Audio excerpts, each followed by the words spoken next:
Hello प्यारे बच्चों, कैसे हैं आप सभी। आई होप आप सभी बहुत अच्छे होंगे।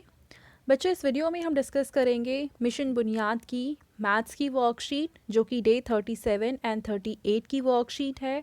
और बच्चों, ये वर्कशीट क्लास 3rd से लेकर क्लास 8th तक के लिए एप्लीकेबल है। देखिए, क्वेश्चन नंबर 1 में हमसे पूछा हुआ है, नीचे दी गई संख्याओं को पूछे गए क्रम के अनुसार लिखिए। तो हमें ये संख्याएं दे रखी हैं। इनमें सबसे पहले हमें बढ़ते क्रम में लगाना है और उसके बाद घटते क्रम में लगाना है। तो देखिए, बढ़ते क्रम का मतलब होता है छोटे से शुरू करके बड़ी संख्या की तरफ हमें बढ़ना है। ठीक है, तो देखिए यहाँ पे सबसे छोटी संख्या है 19। 19 को हटाने के बाद जो सबसे छोटी संख्या बचेगी वो है 27। इसके बाद है 32। इसके बाद है 66। इससे थोड़ी सी बड़ी संख्या है 71 और सबसे लास्ट में आ जाएगी 96। ठीक है, अब इसके बाद हमें क्या करना है, घटते क्रम में लगाना है, यानी कि बड़ी संख्या से शुरू करके छोटी संख्या की तरफ हमें बढ़ना है। तो सबसे बड़ी संख्या है यहाँ पे 96, उसके बाद है 71, उसके बाद है 66, उसके बाद 32, इसके बाद 27 एंड लास्ट में है 19। ठीक है, तो क्वेश्चन नंबर 1 सॉल्व हो गया। क्वेश्चन नंबर 1 का जो सेकंड पार्ट है, खाप पार्ट, इसमें भी हमें यही करना है, पहले बढ़ते क्रम में लगाना है। तो सबसे छोटी संख्या से शुरू करेंगे। सबसे छोटी संख्या है 38, इसके बाद है 44, इसके बाद है 58, इससे थोड़ी सी बड़ी संख्या है 65, इसके बाद है 74 एंड सबसे लास्ट में है बच्चों 81। ठीक है, अब इसके बाद देखो हमें करना क्या है, घटते क्रम में लगाना है, यानी कि बड़ी संख्या से शुरू करना है। तो सबसे बड़ी संख्या है 81, इससे थोड़ी छोटी संख्या है 74, इससे थोड़ी छोटी संख्या है 65, इससे थोड़ी छोटी संख्या है 58, इससे थोड़ी छोटी संख्या है 44 और सबसे छोटी संख्या है बच्चों 38। ठीक है, तो इस तरीके से क्वेश्चन नंबर 1 हमने कंप्लीट कर लिया। चलो नेक्स्ट क्वेश्चन देखते हैं। सेकंड क्वेश्चन में हमें अवरोही क्रम यानी कि घटते हुए क्रम में लगाना है। इसका मतलब है कि सबसे बड़ी संख्या से शुरू करना है हमें।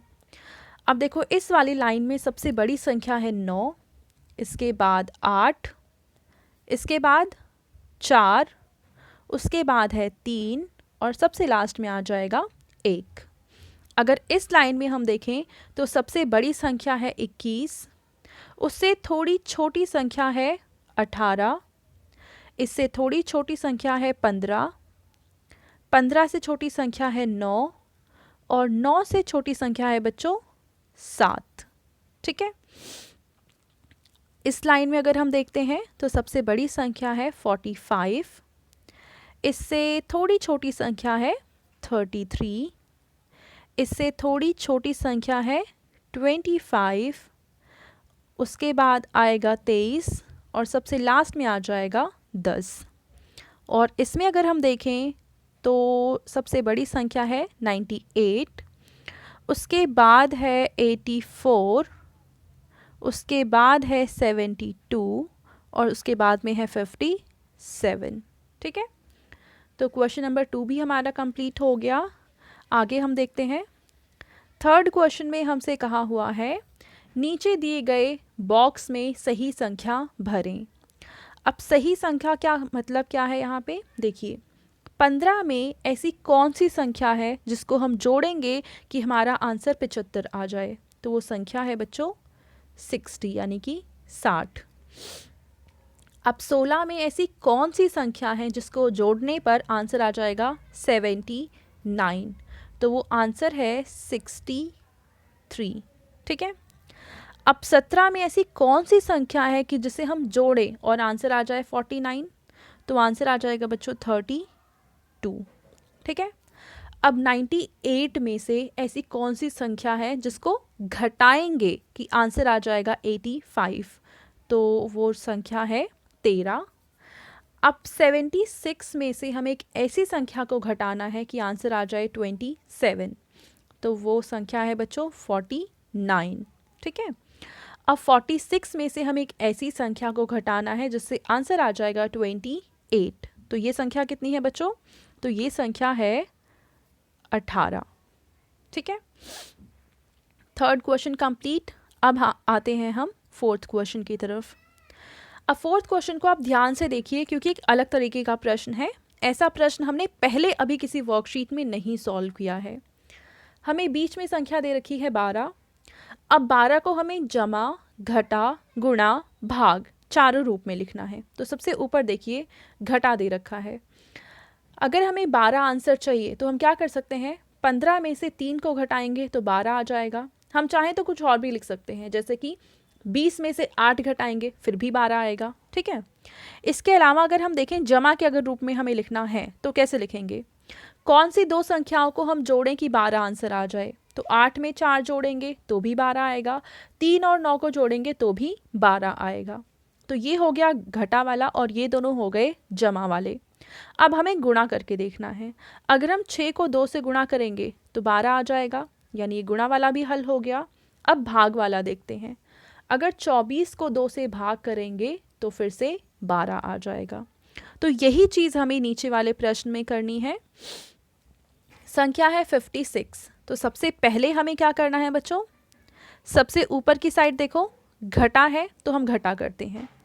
अगर हम 60 में से 4 घटाते हैं तो 56 आ जाएगा, यानी घटा वाला प्रश्न तो हल हो गया।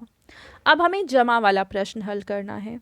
तो 56 लाने के लिए हम 50 में 6 को जोड़ सकते हैं, या फिर इसके अलावा और क्या कर सकते हैं, 40 में हम 16 जोड़ सकते हैं। दोनों ही केस में आंसर 56 आएगा। तो दोनों जमा वाले भी हमने हल कर लिए। अब आते हैं हम गुणा के प्रश्न पे। अगर हम 8 को 7 से गुणा करेंगे तो आंसर 56 आ जाएगा, यानी गुणा वाला प्रश्न भी हम हल कर चुके हैं हम। अब आते हैं हम भाग की तरफ। अगर हम 112 को 2 से भाग करते हैं तो आंसर आ जाएगा 56, ठीक है। तो 56 वाले तो हमने सारी चीज़ें प्लस माइनस इंटू डिवाइड सब कर दिया है। अब हम आते हैं अगले प्रश्न की तरफ जो कि है 96। अब 96 के केस में हम क्या करेंगे, सेम पहले हम घटा निकालेंगे, ठीक है। तो अगर हम 100 में से 4 को घटा देते हैं तो आंसर कितना आ जाएगा, 96, ठीक है। तो घटा वाला प्रश्न तो हल हो गया। अब हम देखते हैं जमा वाला प्रश्न। तो जमा वाला प्रश्न बहुत ही सिंपल है। 90 और 6 इनको आपस में जोड़ते हैं तो आंसर कितना आ जाएगा बच्चों, 96। इसके अलावा हम और किन चीज़ों को जोड़ सकते हैं, तो देखो हम ये भी कर सकते हैं 95 जमा में 1, ठीक है। तो ये जमा वाले प्रश्न भी हल हो गए। अब हम आते हैं गुणा वाले प्रश्न पे। तो गुणा वाले प्रश्न पे अगर हम 12 को 8 से गुणा करते हैं तो 96 आ जाएगा। अब हमें करना है भाग। तो भाग के लिए हम क्या कर सकते हैं, 192 को अगर हम 2 से भाग करते हैं तो आंसर आ जाएगा 96, ठीक है। तो इस तरीके से हमने क्वेश्चन नंबर 4 भी सॉल्व कर लिया है, ठीक है। चलो अब आते हैं हम अगले प्रश्न की तरफ जो कि है 5वां प्रश्न। इसमें हमसे पूछा है कि एक बाल्टी से 40 मग पानी निकाला गया। अब उस बाल्टी में 48 मग पानी बचा है। तो आपको बताना है कि उस बाल्टी में अब कितने मग पानी, पहले कितने मग पानी था। तो देखिए 40 तो हमने निकाल लिया है, 48 अभी भी बचा हुआ है, तो कुल पानी इसमें कितना रहा होगा, इनको जोड़ना पड़ेगा। 8 और 0 को जोड़ेंगे तो आ जाएगा 8, ठीक है। इसके अलावा अगर हम 4 और 4 को जोड़ेंगे तो फिर से आ जाएगा 8, यानी कि 88 मग पानी बाल्टी में पहले से ही मौजूद था, ठीक है। अगला प्रश्न है कि एक बल्ब की कीमत 15 रुपये है। आपको ये बताना है कि 5 बल्ब की कीमत कितनी होगी। तो बच्चों अगर आप मेरी वीडियो पहले से ही देखते हैं तो आपको पता होगा कि एक बल्ब से अगर हमें 5 बल्ब की कीमत निकालनी है, यानी छोटे से बड़ी संख्या की तरफ हमें बढ़ना है, तो क्या करना है, गुणा करेंगे या भाग करेंगे। तो यहाँ पे हम करेंगे गुणा, क्योंकि छोटी संख्या से बड़ी संख्या की तरफ हम जा रहे हैं। तो 15 को 5 से गुणा करेंगे, कितना आ जाएगा ये 75। आंसर आ जाएगा 75 रुपए। छठा प्रश्न सॉल्व हो गया। अब हम देखते हैं 7वां प्रश्न। राजू और दिनेश ने मिलकर गुल्लक में 65 रुपए डाले। यदि राजू ने 27 रुपए डाले थे तो आपको ये बताना है दिनेश ने कितने रुपए डाले होंगे। तो देखिए गुल्लक में कुल पैसे हैं 65 रुपए, इसमें से 27 रुपए तो राजू ने डाले थे। तो अगर हम 65 में से 27 को घटा देते हैं तो हमें पता चल जाएगा कि दिनेश ने कितने रुपए डाले हैं। तो चलिए इसको घटा करते हैं। 5 में से हम 7 को नहीं घटा सकते हैं क्योंकि 7 एक बड़ी संख्या है, तो यहाँ पे हम हासिल लेंगे। तो ये आ जाएगा 15 और ये बचेगा 5। अब 15 में से जब हम 7 को घटाते हैं तो उत्तर कितना आएगा बच्चों, 8। ठीक है, और 5 में से 2 को घटाने पे आंसर आ जाएगा 3, यानी कि 38 रुपए किसने डाले थे बच्चों, 38 रुपए डाले थे दिनेश ने। अब 8वें प्रश्न में हमसे पूछा है कि 5 किलोग्राम चावल की कीमत 90 रुपए है, तो आपको बताना है कि 1 किलोग्राम चावल की कीमत कितनी होगी। अब ये वाला जो प्रश्न है ये छठे प्रश्न का बिल्कुल उल्टा है। यहाँ पे एक बल्ब से हमें 5 बल्ब की तरफ जाना था, जबकि यहाँ पे हमें क्या कह रखा है, 5 किलोग्राम चावल की कीमत दे रखी है। तो 5 किलोग्राम से 1 किलोग्राम की तरफ हमें जाना है, यानी ज़्यादा से कम की तरफ जाना है। तो ज़्यादा से कम की तरफ हम जब भी आते हैं तब हम क्या करते हैं, हम भाग करते हैं। 5 को बाहर लिखेंगे और 90 को अंदर लिखेंगे और भाग करेंगे। 5 एकम आ जाएगा 5। 9 में से आप 5 को घटाएंगे बचेगा 4 और इस 0 को नीचे ले आएंगे और 5 अठे होता है 40 और घटाएंगे आंसर आ जाएगा 0। ठीक है, यानी कि 1 किलोग्राम चावल की कीमत कितनी निकली है, वो निकली है 18 रुपए। ठीक है, तो ये था हमारा 8वां प्रश्न। अब तक आपको बच्चों ये समझ में आ चुका होगा कि किस प्रश्न में हम गुणा करते हैं और किस प्रश्न में हम भाग करते हैं। एंड आई होप आपको ये वर्कशीट बहुत ही अच्छे से समझ में आई होगी। एंड अगर आपको ये वीडियो पसंद आई है तो इसको ज़रूर लाइक करें, अपने फ्रेंड्स के साथ भी शेयर करें और इस चैनल को सब्सक्राइब करें। Thank you.